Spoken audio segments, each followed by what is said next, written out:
Hey everybody, just a quick video. I want to talk about production time.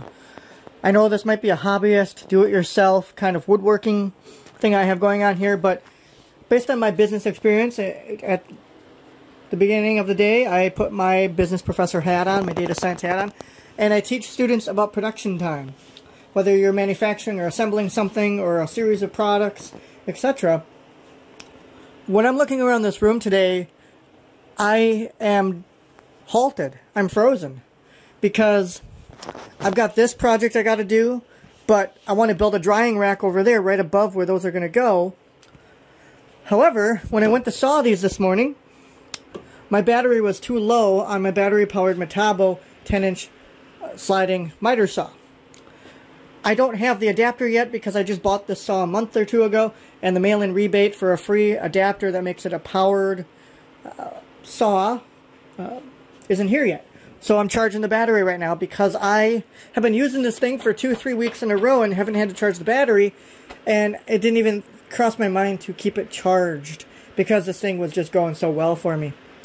Now, that said, I'm trying to make another flag here, so I'm doing a glue up here on this part of the flag.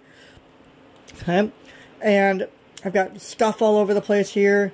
Like, once I get the drying rack up, I can move those things back.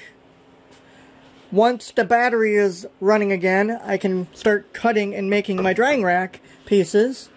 And then I can start making supports for the shelving down here and some more for right here. And fixing this, making this even better with some shelving underneath. But right now I'm at a standstill. So if this was a real business where I lived and died by what I produce, and I didn't have a day job as a professor, I would be hurting right now. I would be hurting because I can't produce any goods right now. I can't make anything. So what should I have done? Well, it's never easy, but when you start a business, you got to think about what do you actually want to do, what products do you want to make. Come up with 5 products you want to make, and then see if you have the capacity to make those 5 products. Okay, those 5 products. Okay. Not just do you have the tools, but do you have the capacity? Which means if you know that you have to crunch out at least 10 flags a day, or 10 cutting boards a day, or 5, whatever it is, do you have the storage for each stage of that project? Because even with cutting boards, you're staining them or you're putting mineral oils on it to protect it, some sealants, things like that. And you can't just make one and let it sit here when you got 4 more to make. You've got to put that someplace. So capacity isn't just production, but it's also storage so that you can keep going with the different legs of your project. Okay? That's how you get economies of scale and batch processing, when you can figure out how to do that. And I'm not quite there yet.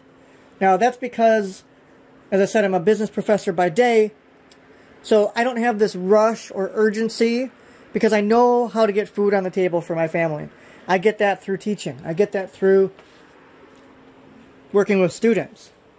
Now, if this was more urgent, I probably would be buying a second battery for that thing.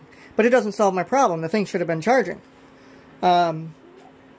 To solve my problem with this, instead of using some 2x4s that I got for 15 bucks, I should use this Bora that I got for 40. Should use this wood rack because I'm essentially building the same thing. The only difference is this is stronger, so I want to build it. I want to save this for heavier materials. Otherwise, I could just take this thing and put it on the studs over there and call it good. So then you get into other things like opportunity cost.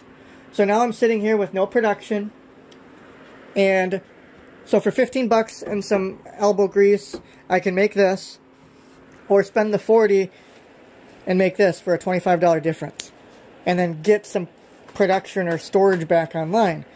I think, obviously, the answer should be the Bora, Portamates. Just put that up on the wall. It does the same thing as what I'm planning with this. Is it as rewarding? Is it as fun as me using my table saw to make these 2x2s out of 2x4s? Because I'm basically making the same thing as a Bora rack. No, it's not as fun, and I'm not getting as much practice by just buying out of the box. But that's your opportunity cost, your cost-benefit analysis. Do I buy out of the box to get my production up and running faster? Or do I build it myself a little cheaper or more affordable, and it helps me practice my skills?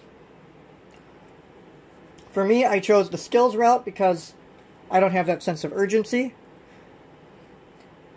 Like, I can wait for this. I can wait a couple of hours till that battery is fully recharged and get going on this again. Because I value learning more skills or getting more skills right now at this stage of the game of where I'm at with my side hustle. So, hopefully this was helpful to you. The cost-benefit analysis of woodworking, the difference between capacity and storage, and production.